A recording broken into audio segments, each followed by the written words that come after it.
This episode of the Two Dads Podcast is powered by the Salina Moose Lodge 1473. And before we get into it, before I jump into all the breaks and what's coming up for music, I just want to take a quick shout out to Salina Moose Lodge 1473. You guys listen to these episodes from week to week, and I just wanted to take an extra special moment to say thank you to the Salina Moose Lodge for making this podcast happen. Remember that after you listen to each and every episode. Now, back to your regularly scheduled programming. Here's what's happening this week at the Moose. On Tuesday, August 19th at 5 p.m., it's Tiki Tuesday, my favorite holiday with Derek Schmidt and Amanda Livingston. On Thursday, August 21st at 7 p.m., it's Jason Gresham. On Friday, August 27th at 7 p.m. as well, it's the Green DeVilles taking the stage. On Saturday, August 23rd, it's Brian the Barber from 3 to 6 p.m. and Phase 2 from 7 to 11 p.m. And then on Sunday, August 24th, get your swimsuits out. It's the Baywatch Beach Party with Off the Edge from 4 to 8, plus Fizzy Sips Drink Truck. They're awesome ladies there if you haven't met them before. Serving up summer in a cup. Picture cold drinks, live music, and Baywatch vibes on the Moose Stock deck. This is one you don't want to miss. If you want to be part of something special, something different, and something unique, join the Salina Moose Lodge today. Hello and welcome to the Two Dads Podcast, episode number 27. I'm laughing over here because Bill Ray did not follow me that time. Ironically enough, I was sitting before the show and I was like, I'm going to speed it up real quick. And for some reason, I don't know if I knew you would do that, but you didn't mouth it today. A little change up, baby. I got to keep the people on their toes. You keep me on my toes. I mean, I literally was flabbergasted there, buddy. What's going on? Nothing, man. Hey, how are you? Before we start, I got a special announcement. When you guys hear this on Tuesday, August 19th, happy birthday, Riker William Ray, 8 years old. He gets to kick off his birthday by bringing cupcakes to the first day of school. Kids are going to love him. So first day of school sucks for your birthday. I don't know. It's kind of like the first day where like maybe the teachers just kind of let you do whatever you need to do because it's like syllabus week in college. Don't you feel like it overshadows your birthday? Like the first day of school is already the hype, and then you're trying to come to your birthday on top of that. Doesn't it overshadow it a little bit? I don't know. His birthday party's on Sunday, so he gets a birthday party. Yeah, he doesn't care. He's fine. We've got something built extra special in the show for him. I mean, he's been seething. I mean, if we open the door to the podcast lounge, he'll probably fall through. I said it earlier. You said you're lucky it's a push. Yeah, he asked us like 15 or 16 episodes, and we said, how about when it's your birthday? And we were thinking like 3-4 months later, like who knows, we'll forget. And he has every episode. He's like, 3 more episodes. It's my birthday. I get to be on the episodes. I'm like, all right. So. He has been dude. He's got you better check the walls underneath the bed or something. He's been tallying that like a prisoner. He's done 2 more weeks. 1 more week. But speaking of held prisoner, Stephen Albanese is here. He's a buddy of mine. I begged him. It's good to have you here, buddy. Thank you. How long has it been since you've been in Salina? 30 years, if I was ever. There's a lot to go over today. There's a lot of reasons he may have some clouded memory about that, but it's good to have you in here. We're excited about that. I'm excited to be here. I'm excited to jump into it because he came over to my house prior, which is really cool because obviously I screwed up the first time, and then naturally he was kind enough to come over and meet Tasha and kind of have a beer and hang out and just catch up a little bit. But one of the things I wanted to jump into today before I give the background is like, you're an artist, right? That's right. Okay. Maybe if I have to label to it. borrow from Cliff Booth, I try. Let me give you a quick background for those that are listening or watching on YouTube right now. Stephen Albanese's lens has taken him from small town Ohio to tour buses with Third Eye Blind, ballparks with baseball legends, and photography that's landed inside Rolling Stone and New York Times. His style, bold, cinematic, alive maybe. It turns fleeting moments into timeless stories. Today's conversation isn't just about photography. It's for anyone chasing a dream into the unknown and for people who feel something pulling them forward, even if they don't know how, where, if it will pay the bills, and for those that are willing to step into uncertainty because of their passion that won't let them quit. So I'm excited to have you here today, buddy. I'm excited to ask you some questions. Bill, anything you're excited about at the top of your head? No, just to kind of get into and dive deep into some of the events that you've shot and some of your favorite, photos and stuff like that. The fun for me, some of these episodes is especially if Mitch has the background of knowing you guys, and I have like 0 minus the 5 minutes before we started up, recording this episode. We bonded though. I felt that. Yeah. Just baseball guys with some guy from the band over there. So in your own words, who is Steve Albanese? Like, how do you see yourself? Like what are you for those that are listening? Like, how would you describe yourself? Oh man, an enigma, and at the same time, kind of an open book. So there's a real Schrodinger's cat situation right there. A little bit of Lebowski, definitely have some dude vibe, And I don't know. Let's delve into this and figure it out. Maybe at the end of the episode, we'll have done a lot of work in figuring out who the hell I am. Yeah, that's good. This Obviously, is a therapy session. You're not much of a golfer, dude. No, I am not much of a golfer. Dude, I love The Big Lebowski. Fantastic movie. Fantastic. So tell us about your background, though. So what do you do currently, or what's your big claim to fame? And then we'll take the story, on some rails and kind of guide it from where it began. I started out actually writing for like Columbus Alive and Cleveland Scene and things like that after school, college. And it was just kind of finding things that I wanted to do for free and then pitching them to my editor, who was a really great guy, Brian Lindemood, and I would get to do things for free. I was like, oh, you know what? We should write a story about learning how to ski, because I wanted to go to Mad River Mountain for free. And then I did it, and there we go. And so from that, I, would pitch stories about, oh, I should write a story about like going to all the baseball parks that you can drive to from Columbus. So I would get press passes to go to Wrigley Field and Cleveland and Pittsburgh and Cincinnati and do all that kind of stuff. And then, I had picked up a camera. I'd taken one dark room class as a lark my senior year of college. And a couple years after that, I got an enlarger. And Third Eye Blind was one of my favorite bands for years. The Holy Trinity of Third Eye Blind, Green Day, and Oasis. And all three of them are still playing. It's amazing. So I finagled a way to shoot a Third Eye Blind show at Polaris Amphitheater, which isn't there anymore. Did that, and then like a year later, I was making black and white 11 by 14 prints in this makeshift darkroom, and to go to a show the next day, and then fortunately got those in front of the band. And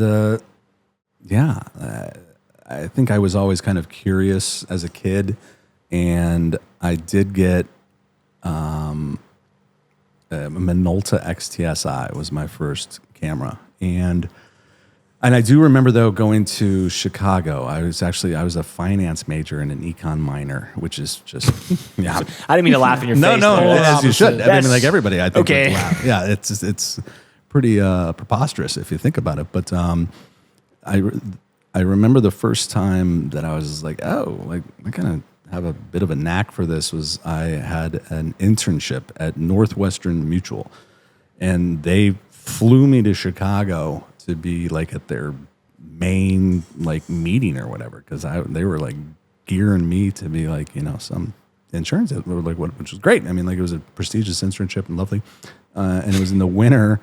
And I remember just like coming off the plane, and I saw like a postcard of the L train. And for some reason in my head, I was like, I could probably take that picture, which didn't make any sense. I've taken 5 rolls of film in my life. And then when I took it, I was like, yeah, that looks exactly how I wanted it to look. So I started shooting film, black and white film, and then did have a job doing home refinancing right out of college. After, though, I did work at Dick's Last Resort in the Flats. It sounds like photography is like a midlife crisis for you at this point. I mean, it was just something that... You sound like a 40-year-old man, dude. There's something so different, though, about 30 years, which is a crazy number, 25 years. But like when everything was film, it's like an entirely different medium and time process and everything. It's just like now everything is just instantaneous. You can learn, whatever, evaluate, blah, blah, blah. But it's just like back then, it's just like, yeah, if you want to see some pictures, you got to take a roll of film, you have to drop it off, you have to pick it up, you have to take a look at the pictures. So there was like a lot of time that went into it.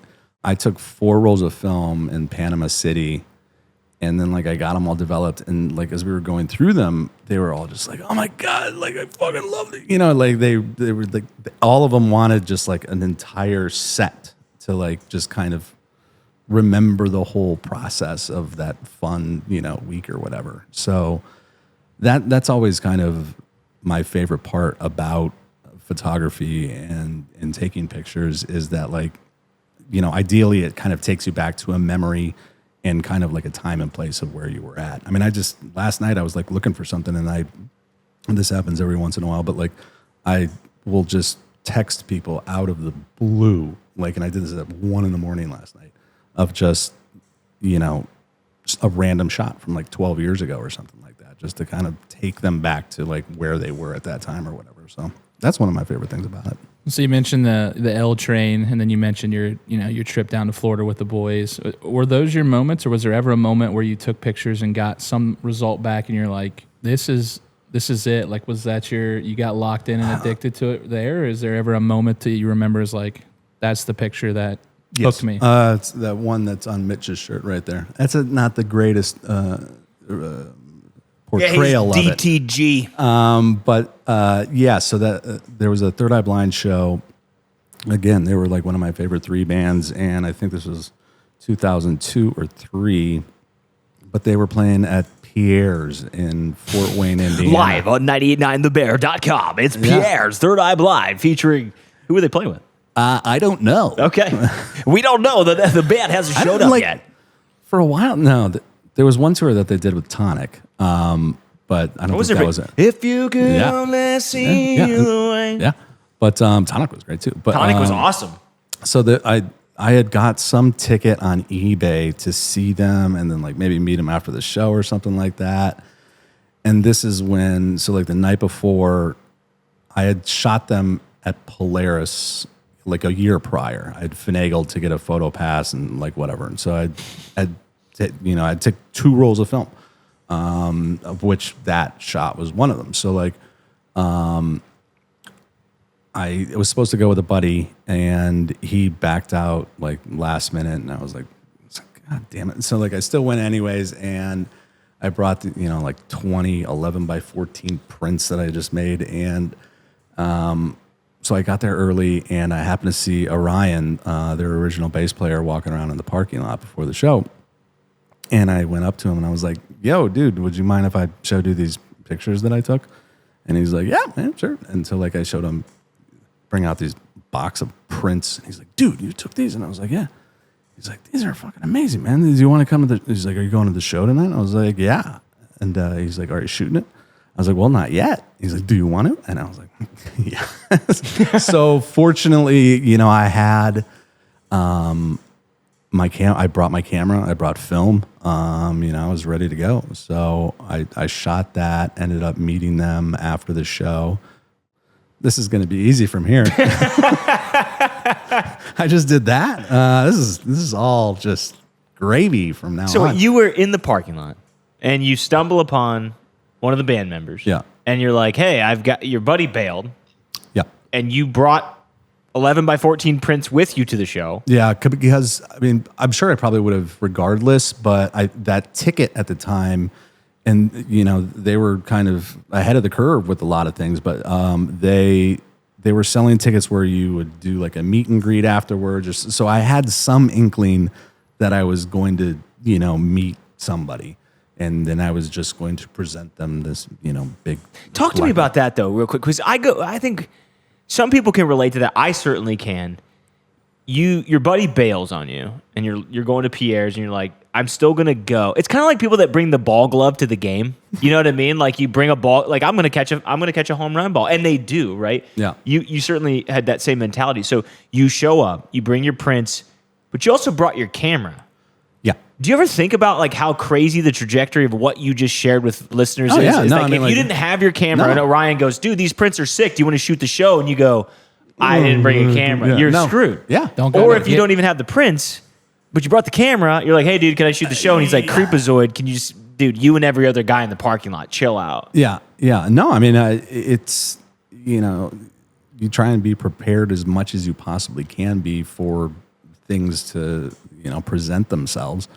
And 99 times out of 100, probably nothing's going to happen from it. But the one time that it does, it's like, oh, great! I've got my camera and I've got my film and I'm ready to go. And then you take some more shots there, and And then, it's I do occasionally wonder what the hell would have. You might have been in finance. You might have been a finance. Yeah, no, pro. I might be very wealthy, successful. Instead of starving.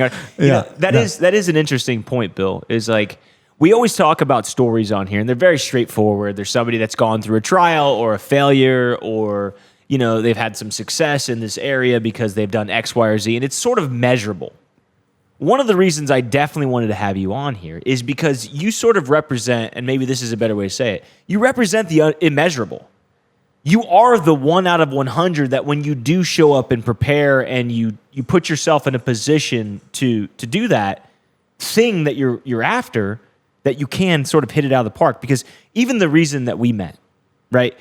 He's running Third Eye Blind's Facebook page. Like, why is Steven in this room?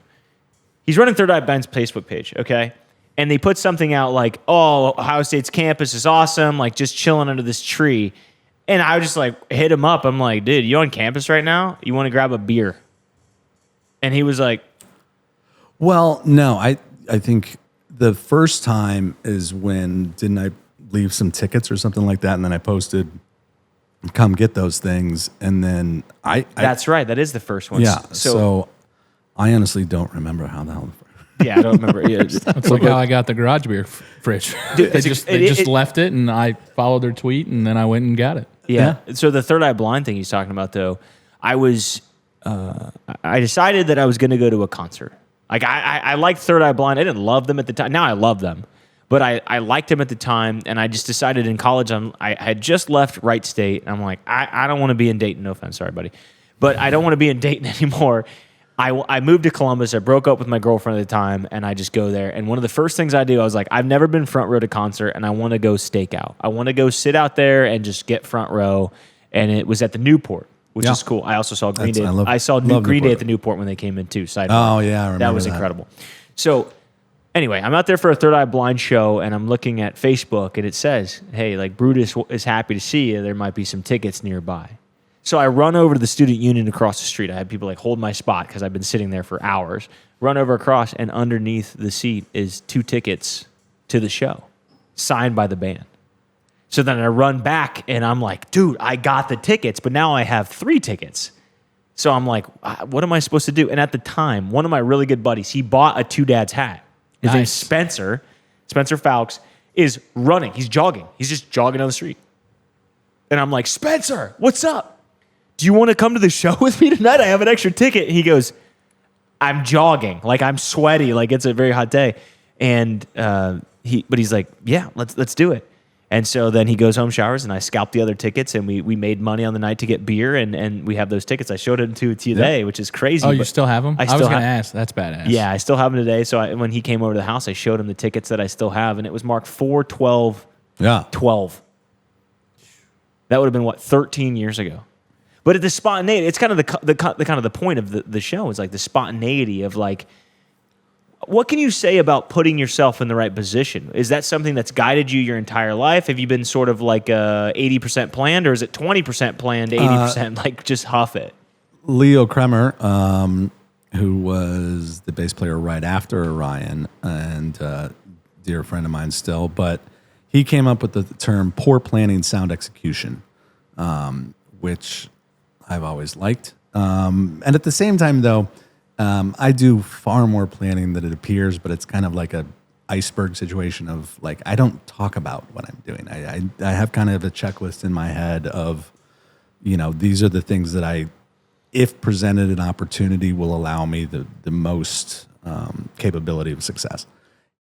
This ad break is sponsored by the American Cornhole Association. Still tossing those stiff, corn-filled bags from the big box store? You know the ones. Basic colors, frayed edges, stiff as a frozen pizza box? Well, it's time to level up.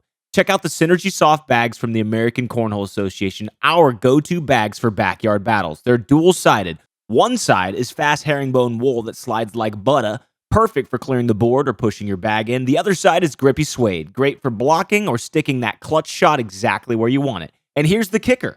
No break-in period. These are the softest bags right out of the box you can get. If you get it anywhere near the hole, it's going in. Visit playcornhole.org right now and use code 2dads at checkout for up to 15% off your entire order. That's playcornhole.org using code 2dads at checkout for up to 15% off your entire order. It's the American Cornhole Association. American made, dad approved.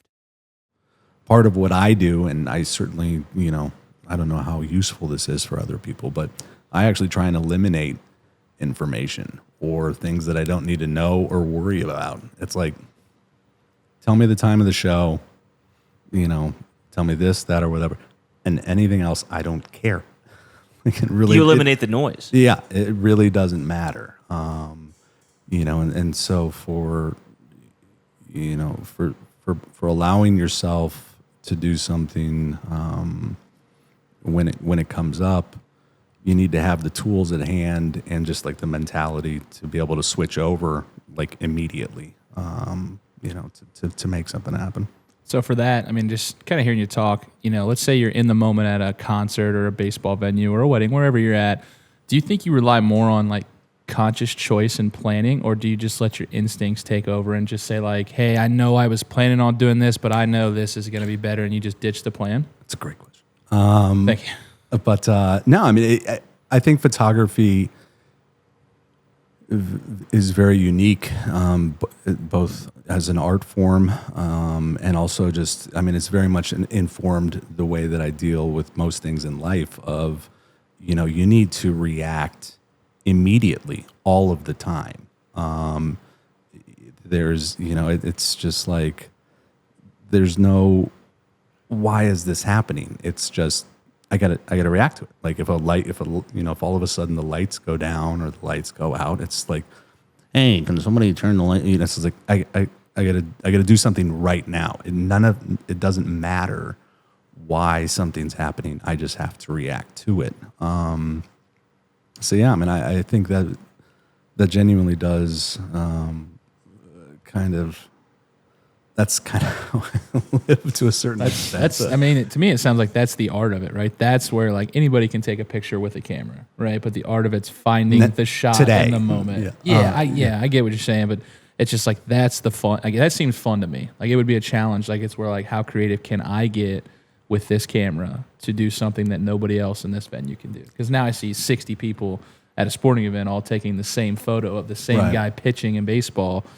But what about the one guy who stood back further or went a little bit further to the left, maybe past that line that you're not supposed to go past? That I know you were down there with, Terry Francona hanging out. Hey, Tito, can I get a shot of this real quick while you're just coaching there? Yeah, no, I've done that. Yeah. I actually went to that point. One of my favorite baseball shots is my good friend Omar Vizquel, who's a phenomenal player, should be in the Hall of Fame, but.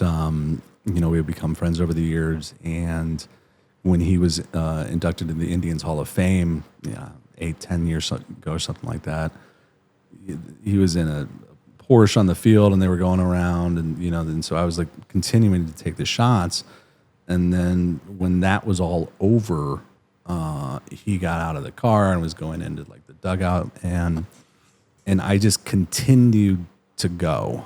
And so like one of my favorite shots of him is taking off like this gold jacket as he's walking into the clubhouse or whatever. And I was like, yeah, I could have just stopped, just like everybody else, but I just might as well just keep shooting. Talk me through the other sides of photography, though. You said there's two sides of it. Not everyone that's listening understands photography to that extent. So what are the two sides that you would say that you can capture a moment? There's like digital side. What's the other sides to it? Well, I mean, I think I just meant that, with digital photography, there is literally an unlimited amount of, possibilities, and whereas like film, if you've got 7 more shots of film and there's 2 songs to go, you kind of pick and choose your moments a little better, or not better, but a little more. And with digital, and that's for better or worse, I think as well. I've never shot raw. I've never done bursts, and so I mean, like I like to think that I'm still somewhat of a photographer's photographer, and discriminate as to what I'm shooting, as just opposed to just the rapid fire situation. How'd you find your lane though? Like, how did you just because I own some of your stuff. I mean, some of the photography he's taken is in my basement. He's got me like front row doing some really cool stuff, which is solidified a relationship.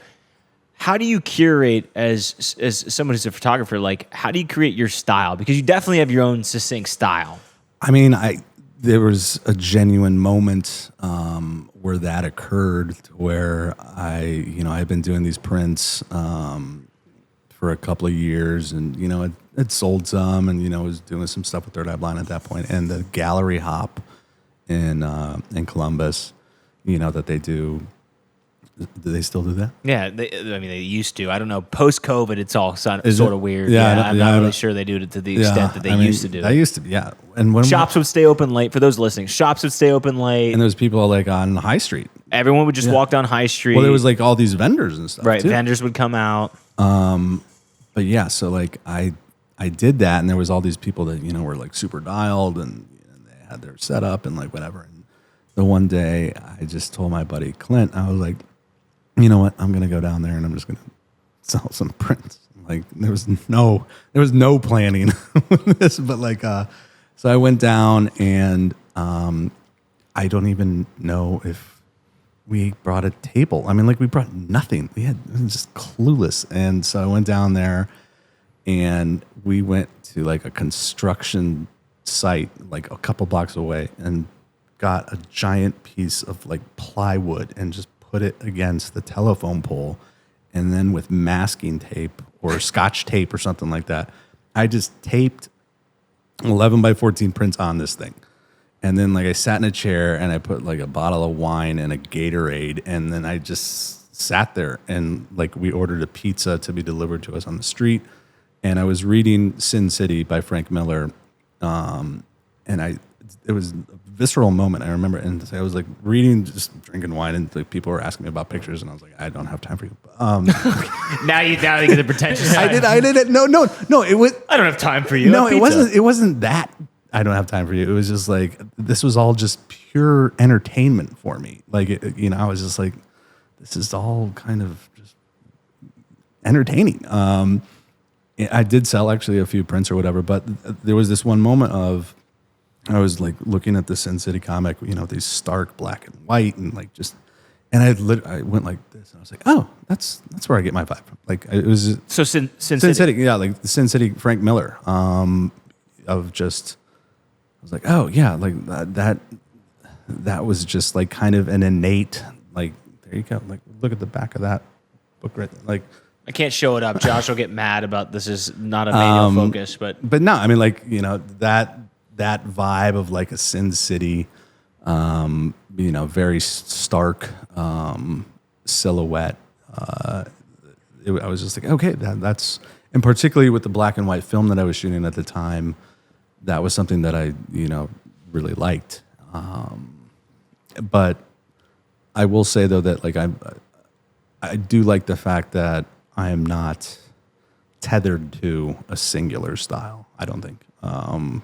So we're like, I still love the black and white. I still love, that sharp contrast and all that kind of stuff. But, you're not shooting sunsets in black and white. Yeah, true. I think you're not forcing yourself onto Yeah, I really like the black and white, especially that picture there. It kind of reminded me of Berkey and I walking out of the fair defeated at the end of the day last week. Yeah. Just me, arm over shoulder, Berkey, we're done. We don't have to come back to the fair for that till next year. But no, I mean, the street hustle, I feel like that industry, there's probably a lot of that hustling and bustling. You talk about kind of working your way backstage and trying to get the right setups.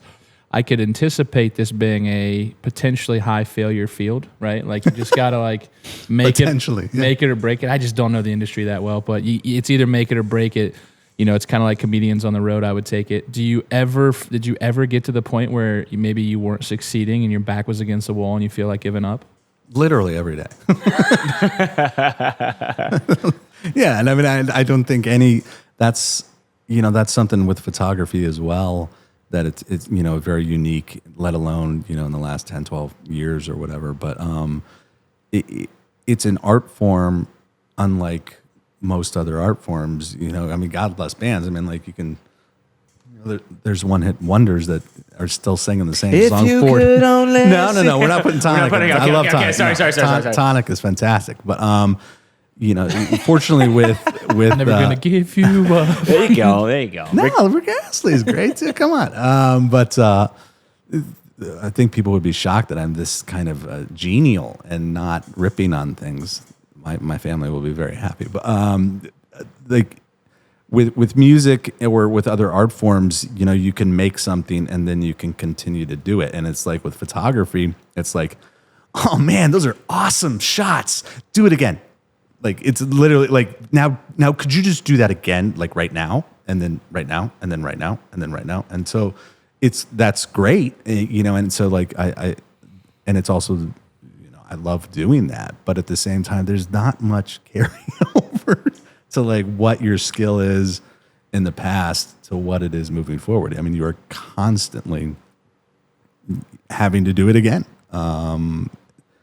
which is cool. But that's the same as us, though. I mean, it's a little bit more consistent, though. But every day you wake up, it's a new location, it's a new venue, it's a new expectation from customers. It's a new. I mean, Sure. Apply it back to a chicken truck, which is the hilarity of this concept, is that we're applying it back to our chicken truck. It is a new venture every time. Like, we just got off the fair, man, and that is a whole different beast than going to. And sometimes you got to make it on the fly. Like, shit goes wrong in business. Absolutely. Today was probably the best analogy. And we used to go with a little bit of a truck update at the start of this, but this kind of correlates to that. Well, the conversation Mitch and I had today for the WOW raffle was the definition of pivoting and doing something we've never done before. The WOW raffle is going to be such high volume. When we talked to Spank, who was on a couple episodes ago, saying you need to order this much, and I'm like here, and Mitch is like, we're here, and we're trying to figure out where we go, because the good news is we sell out a lot, but that's also bad news, right? Because you leave revenue on the board, and this is an event that we can push so much chicken out. Sorry about that. So we can push. This is a PG-13 show, Bill Ray. My daughter's in the background. So much chicken out, and it's a huge opportunity for us, but we have no idea what to expect, really. Like, we just don't. No. So it's going to be fun to see where we can adapt on the fly. We're bringing an extra fortunately, refrigerator I will out there say and that everything. as a photographer, I can't give anyone salmonella.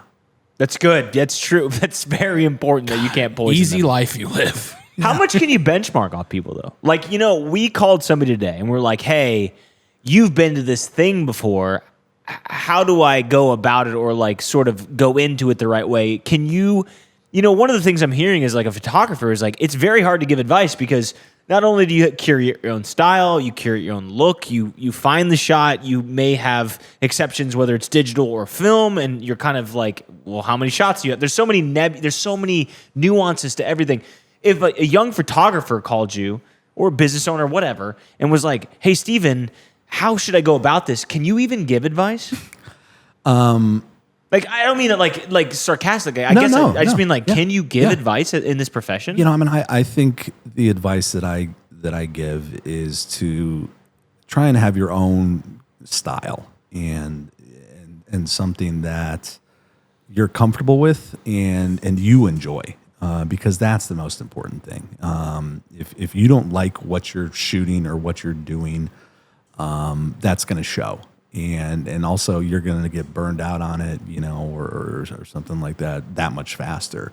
So, I mean, if you genuinely enjoy what you're doing, I mean, like this, this is some of the oldest, advice in the book, but like, if you enjoy it and, and you do have a style and you do have a way that you like to do it, that's the most important thing by far, really.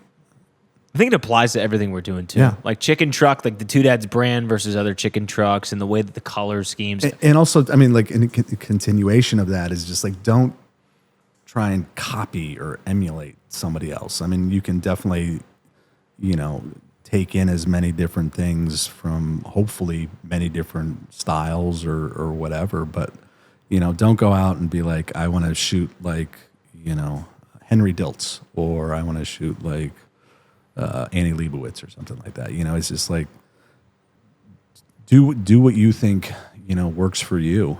Because you guys don't want to copy somebody else's recipe and then just be like, oh, we're just doing the exact same thing as somebody else.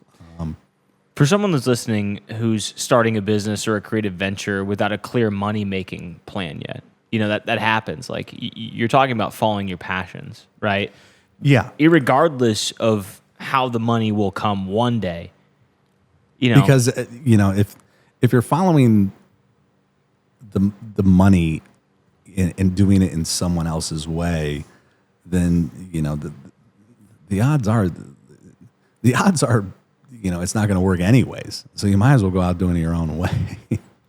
Is my philosophy. As opposed to just like, following, they told me to do this, this, and this, and this, and I did it and it didn't work. That also adds a certain amount of blame and excuse to the situation of like, I tried to do it their way, it didn't work, yada, yada, yada. If you do it your own way and it doesn't work, you don't have anybody to blame but yourself. How much about this business, maybe in general relativity and even photography, is about trusting your gut? A lot. Yeah, no, I mean, like, and that is difficult at times, obviously. Imagine. Yeah. So, but at the same time, and also too, there are people, God bless them, that aren't that good. And, and so like, I want to get to that later though. So like, the reason that I continue to do things the way that I do, or, for better or worse, is because there has been, a decent amount of success and things have worked out, and I have great relationships with people. And, so if I said, it's like, if it's the poor planning, sound execution, I mean, that's entertaining if the execution continues to be sound.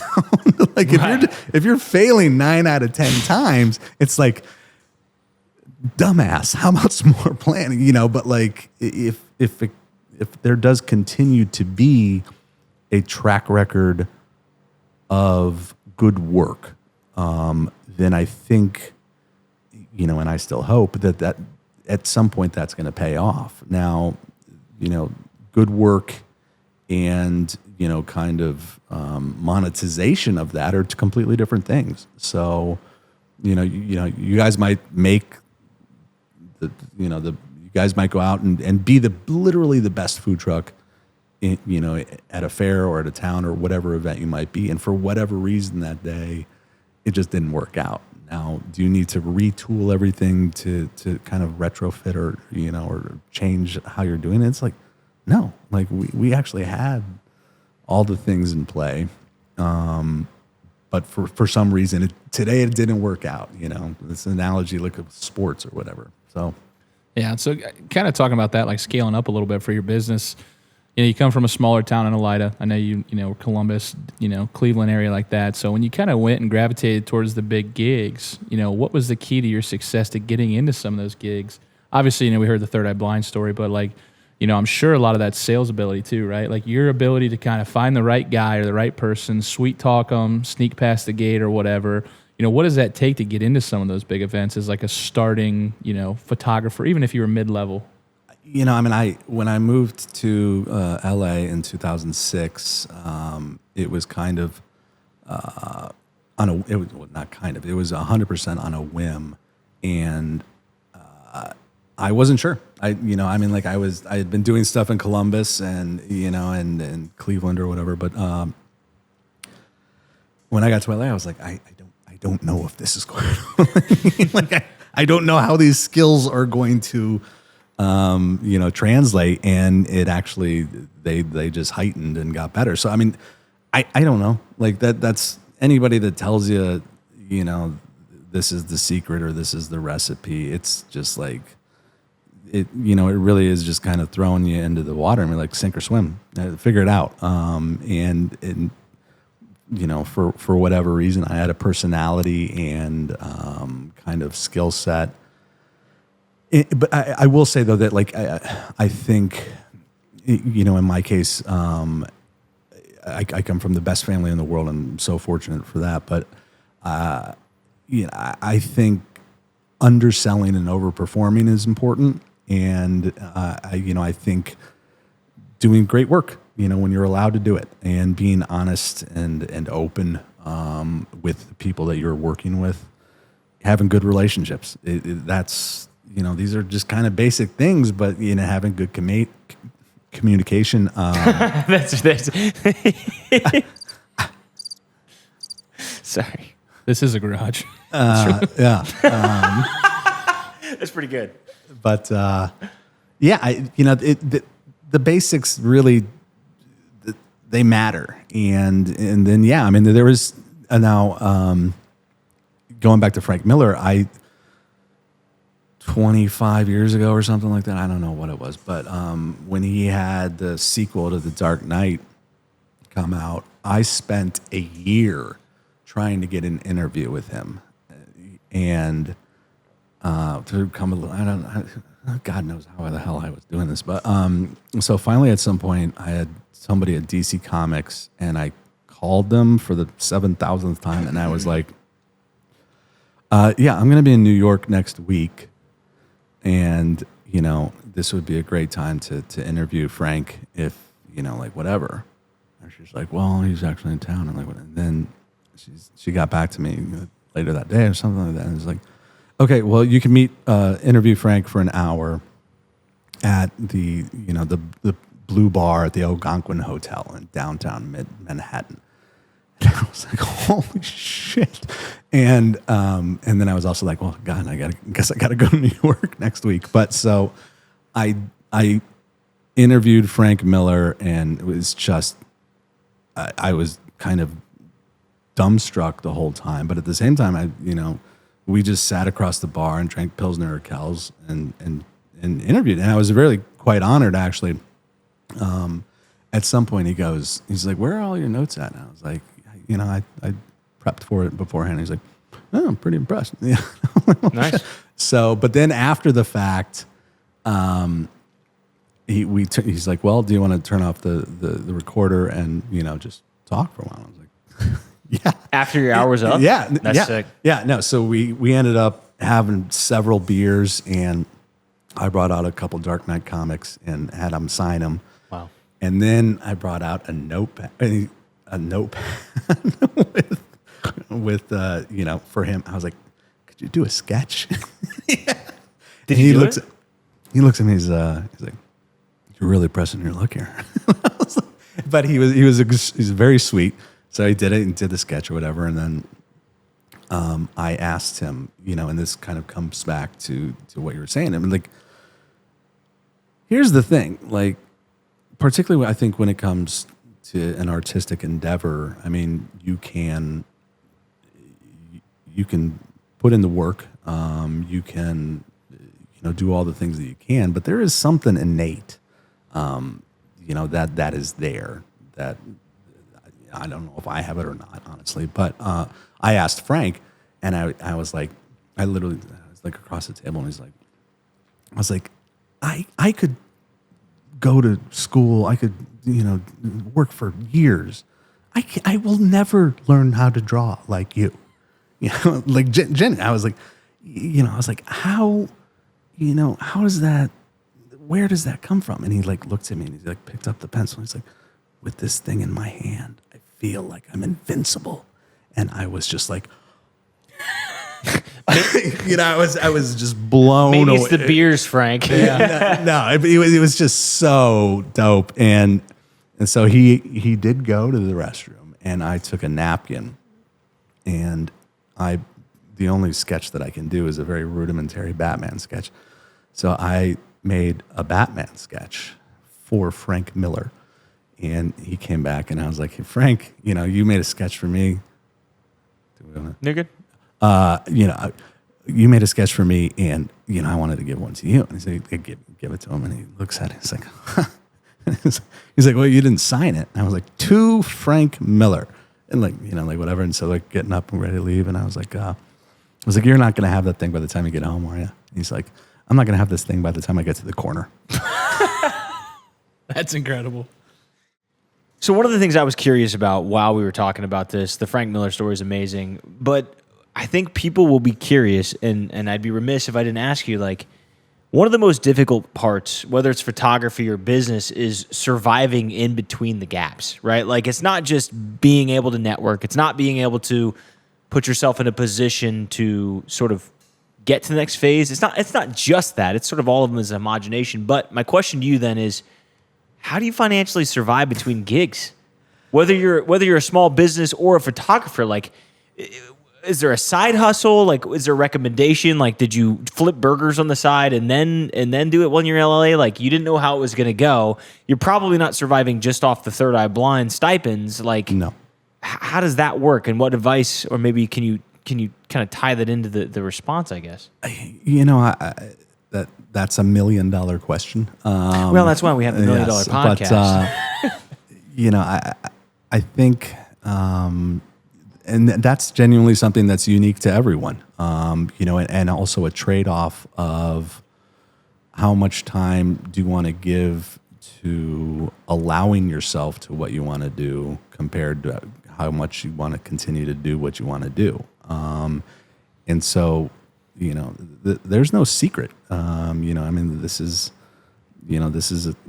a lot of people in LA that are like most people in Los Angeles are, spending most of their time doing something that they don't want to do, and that's for any type of artist. You be a musician, actor, actress, writer. You go find a job, or you have a millionaire sultan prince, give you. I've gotten those emails before. Yeah. His son needs help. I send them, and it's surprisingly. That's how you make useful. that's how you make the money on the side. You tell people that you're a Persian prince and that you need $1 million exactly. so you can get back to your dad. There's no secret. I go find a job, or do better work, or I don't know. I don't have the answer to that question, to be quite honest with you, because there's going to be ebbs and flows in any field, be they art, be they in the food industry, in anything. So I think you do as much as you possibly can, and you stay as nimble, both creatively, as you can, as well as just kind of expecting that kind of ebb and flow. If you think it's just going to be easy going the whole time, you're literally setting yourself up for I think a lot of people do that, though. I think a lot of people that I talk to think business is just set up the LLC, maybe get a little bit of capital of what you think it costs. One of my mentors has always said, what do you think it costs? Okay, double it, because that's usually what it takes to get minimum to and that might even be enough. You know what I mean? And just being able to kind of deal with the fact that a lot of the times there's just no rhyme or reason to why something's happening. Like as much as there's analytics in the world, and as much as people want certainty with things, there's so little certainty in anything. And so.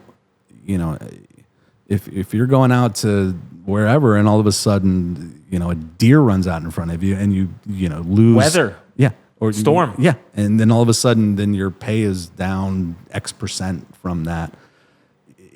It happens, and so I think just trying to stay as level-headed as possible, staying as positive, which is difficult at times, but also. If you are staying creative and enjoying what you're doing, that allows you to be that much more nimble in how things are going. You can kind of find a laugh in it, or something like that. That's exactly what you do for me, Bill. Oh, yeah. How many times do you say, like, we can't control the weather? Yeah, there's certain things you can and can't control, and you cannot get bogged down with the uncertainty. I had a good buddy of mine one time, just hammered.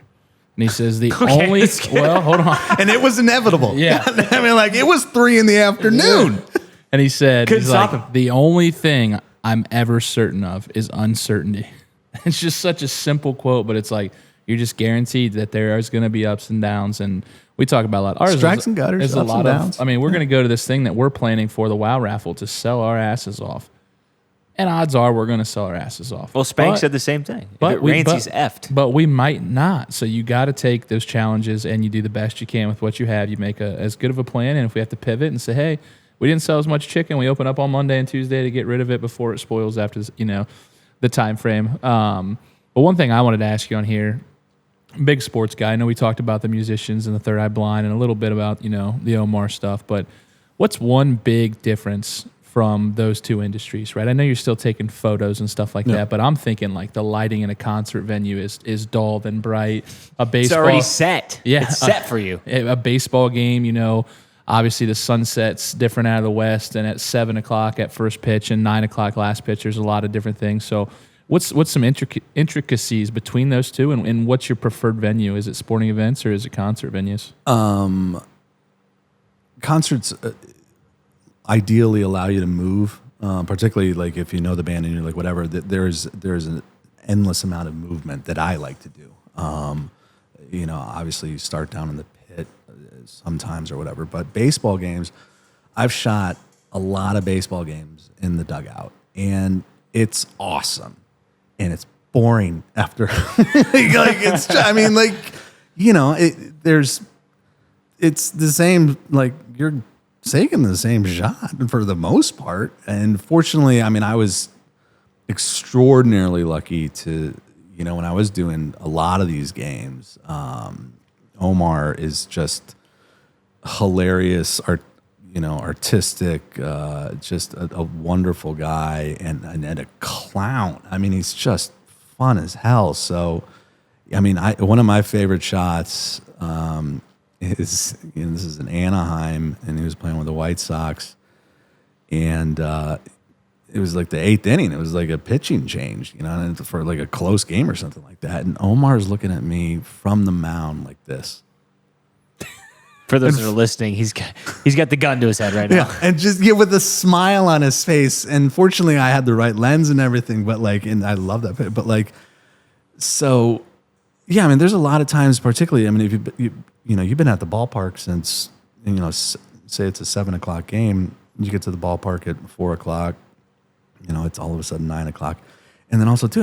You're not drinking beers in the dugout. True. You're not. You're just. Whereas a show, it's just a continuation of just.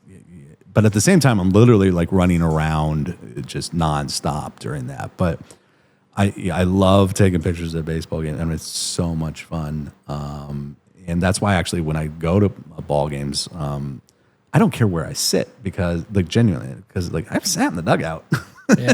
Wherever I'm sitting, it's literally not in the dugout talking to Miguel Cabrera during the game. So I love baseball, and I love sitting at the top of the stands. And genuinely though, when I do go to ball games now, I'll bring my camera and I'll just shoot the whole time, which is great because there's so many cool things to see and shoot, without having to have, a close-up shot of the guy with the swing. It's just there's just a million great things to take pictures of at a ball game. What do you do when there's not things to take pictures of? It's I find things to take pictures of. That's a good point. But a lot of people will go into a creative rut, regardless of if it's a chicken truck or it's photography. I just keep doing it. What's your process? This is stuff that people will listen to and try to take heed to. Writer's block, while it's in layman's terms, it's not just for writing. It's a concept that's applied to a lot of stuff. And ironically, I was just going to bring up writing because it's kind of a full circle vibe for me now of, I started doing the writing and was doing all that. That led into the photography passes. I'm going back to writing and doing a bunch more of that. And in talking with writers, it's just you just keep writing. There's no secret. And for me with photography, I'll go to the cemetery and wait for the light to do something. Or I've been working on this video for 5 years, and by working on, I mean in 2020, I would just go to the cemetery and start doing time lapses, and found this Dance Macabre song and started piecing things together. So, just take out your camera. There's something cool to look at. I guarantee we go outside right now and the light or the shadows or whatever. And, it's just kind of inertia to where once you start doing it, then you continue to do it. And it really is that easy. It is just getting out of bed and doing it. I think is really important. You think that's what holds most people back, is that they get into the mindset that they can't do it, and so they just don't? I mean, I think particularly with like photography, you can always have an excuse of, well, I'm not going to shoot Green Day tonight, and like wherever, I'm not going to go take any pictures. And it's just like, you know what? I mean, like you can go outside or even just like put in a roll of film. I mean, I think I'm fortunate to where I can still go back to that very organic, style of it and just do it.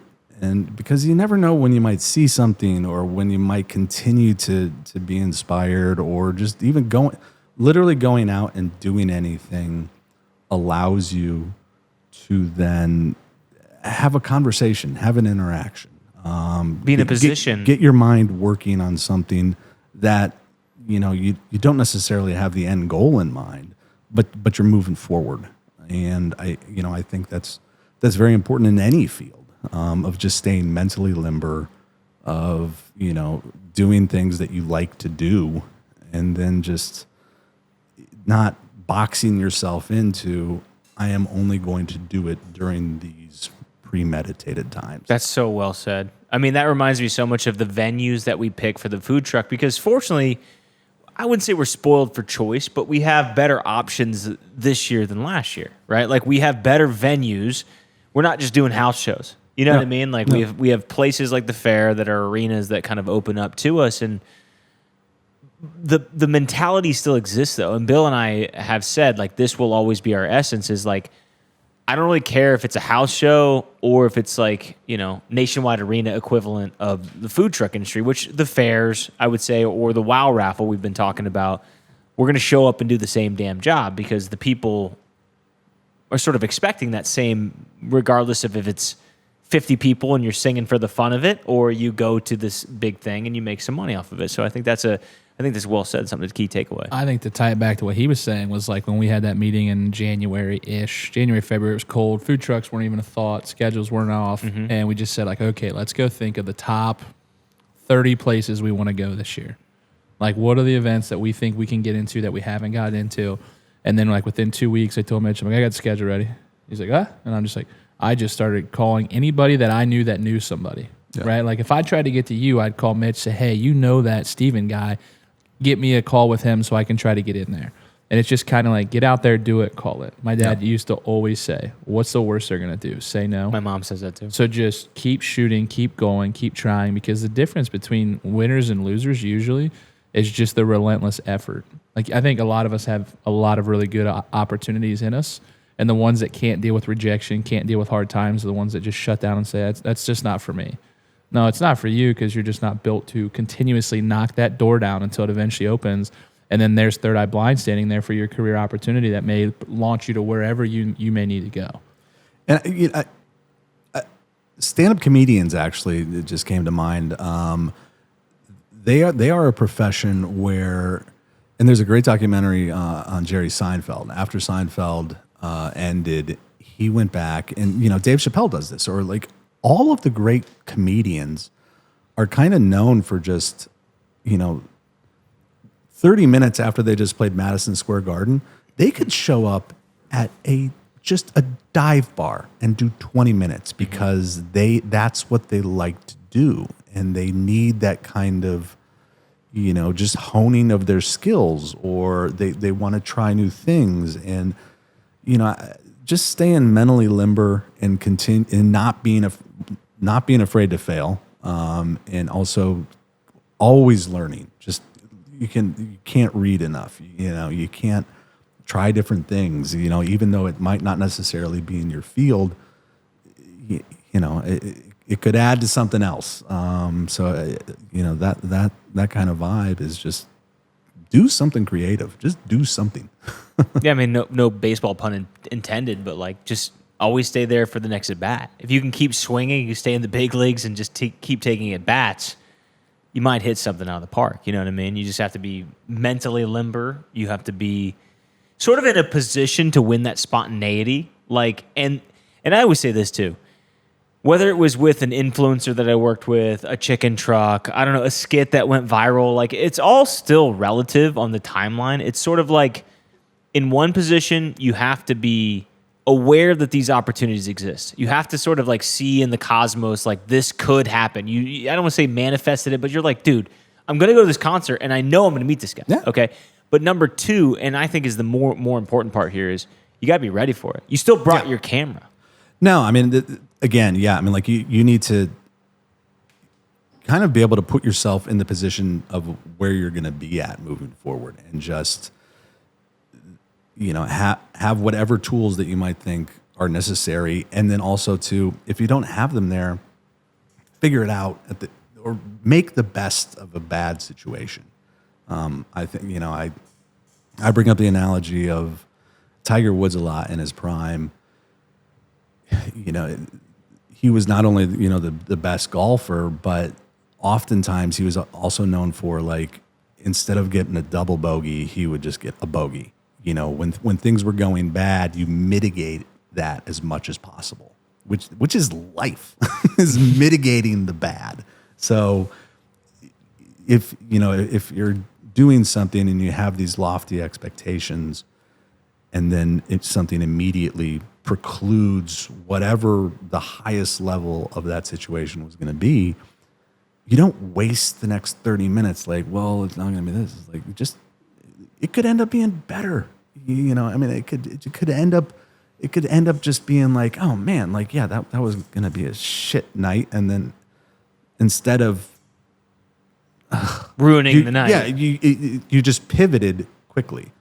Yeah, the dude. I also like to think that I'm a little bit like Han Solo in Empire Strikes Back when they're walking around in Bespin.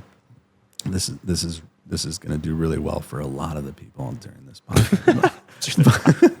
but with the first time so the door opens and Vader's there, and he just picks up his gun and starts shooting. He doesn't turn and say, Lando, why did you do that? He just does it. Like, that really is a thing of what is in front of me is different than what I expected it to be.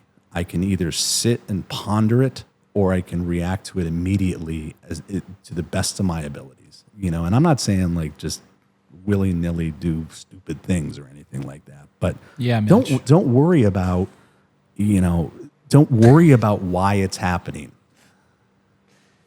It's you guys are gonna like this YouTube one. If you're watching on YouTube, everyone gave each other the bird there in this session. It was a Mexican it was a Spider-Man. The Spider-Man. Yeah, it was a Spider-Man. It was a Mexican standoff with middle fingers. Yeah, but I think too often people spend too much time wondering why something is happening as opposed to just dealing with it. I think that's completely fair. Let me ask you this. One of the follow-ups I've been thinking about as you said that, it's what lessons have you learned about turning a passion into a sustainable career? Because it's kind of the culmination of everything you just said and everything you've been through, as well as honing in your skill. That's obviously important, but there's a lot of people on the cusp of trying to take, whether it's a product, maybe a skill set that they have, or maybe just an idea that they have, that they're sort of at that turning point where they're kind of scared to take that passion into a career because they fear the insustainability. Oh, I don't have insurance. I don't know where the money's going to come from next week. You've definitely said that, I'd rather go out smoking the Queens, right? Like, I'd rather just, Inglourious Bastards, there's another one. But you said, like, I would rather go out my way. What advice can you give people that are sort of on the cusp? Like, jumping into the unknown is very scary for people. For sure. And I have to say, I've been supported by, and had help from so many people. So that's extraordinarily fortunate, and I think relatively unique as well, to where, unfortunately, many people don't have that. And I don't know what to say to those people that, don't have the ability to live this, artistic lifestyle that I have. Like this is not available to many people. So I'm the first to say that. I'm very, very fortunate to have friends and family that have been there, you know, and allowed for things to happen, and, you know, and so, you know, but at the same time, I think that, you know, my personality and my genuine, authentic vibe has allowed for that as well. But, you know, you can still keep doing, to a certain extent, something every day in the field that you want to do. I think. Now, you know, for a single mom with 3 kids that, you know, is tired as hell, you know, understandably, like, I don't know when and how you find that time. But I think at the same time, it's done. And just, it goes back to doing something that you enjoy and that you want to do for yourself. And if things become too tethered to, this is going to be my career, this is how I'm going to make money, this is the be all end all, like, then you're going to stop enjoying it. Then you're going to, you know, which is going to stop doing it. As long as something is a release, I think that's very important. So I think it's the podcast for us, right? I mean, we talk about this as, you know, we make some money on it. We got sponsors and stuff like that. It's not a form of income for us, really. We try to donate back as much as we can and use it to leverage the food truck a little bit. But I genuinely, like, do this because I love podcasting and I love helping out the area and getting to reach people. And, you know, we have the food truck come out to us a lot and people say, like, I love the podcast. This is great. And Makes it all worth it. It's not really like the accolade of me and Mitch getting credit for starting a podcast. It's more just like people out there enjoying it, bringing people together and being able to kind of showcase other people. You know, you're from Elida, you're not necessarily our key demographic here, but we bring some of these other, like, we've had farmers on, we've had football coaches, we've had all this stuff. And the community kind of revolves around it. It shows how much people support each other. So back kind of your comment about, you know, your friends and your family helping you out, you know, maybe in some tougher times. Like, it's just fun to me to see kind of focusing on the good and there's no negative intentions. And we just say, just keep going at it. Every business person we've had on here has said something along the same lines of, you just have to keep going. Your break's coming. Don't stop. And it's not easy. And I think, you know, there are some things that you do. I mean, like, you know, speaking of food, the grocery stores are famous for having loss leaders, of just getting people into the, you know, the store. They know they're going to lose money on it. I think, you know, in life that there are things that you enjoy that you're not going to make money on, you know, or like, but the release that it gives you, the amount of, you know, creativity, the amount of just wanting to stay awake past 10 o'clock and do something that you enjoy, that loss leader actually then you never have any idea where that might take you. So, you know, I think that there are many things that people do that it's just like, yeah, I'm not like that costs you, you know, X number of dollars and you didn't make any money. It's like, you know, I mean, hell, Field of Dreams, you know, it's like you're plowing under your own crop. He's plowing on the damn fool. He's plowing you under know, his so corn. You got to have a catch with his dad at the end. That was pretty exactly. cool. John Kinsella. I know. I've walked out of that cornfield. You shouldn't go in there. It's not for you. Well, I can't. You're not invited, Ray. Well, you're not invited, Ray. Fortunately, I didn't have a hot dog beforehand because I would have just. I wrote an article back in the day. Yeah. My bat was named Rosebud. This is getting way too deep, though. If you guys know what I'm talking about from Field of Dreams, I'm hitting some bangers out of the park. No pun A lot of good movie references on this episode. This was a pretty good episode as far as movie references go. That's like your opinion, man. That rug really timed the room. Yeah, well, that just tied the podcast together. Yeah, that's right. Fucking It's a full circle moment. But no, I think that's something that I think about. I think about staying the at-bats, the nuances in being able to pivot. That's huge. Being able to spot your opportunity. But I think the most important key takeaway here is doing stuff that you enjoy. Because if you have to do something, and Bill, you say it to me every day, like entrepreneurship is getting punched in the face every single day. It's getting punched in the face every single day and then saying, I also want to get 1% better if I can, you know, every single day too. So it's sort of a paradox. It's ironic in its own way. But you get better by getting punched in the face usually. Now you got to take those and wear those and take the mentality of getting better from it. It's a learning curve. Like that sucked, but how do we get better? So we got Riker coming out here. Come on out here. It's about time. Riker, it's about time, buddy. It's about time. We got birthday boy coming here. Come here, young man. Yeah, come say hello real quick before we jump into the game show. Riker, how are you? Good. What's your favorite movie? We were just talking about movie quotes. What's your favorite movie?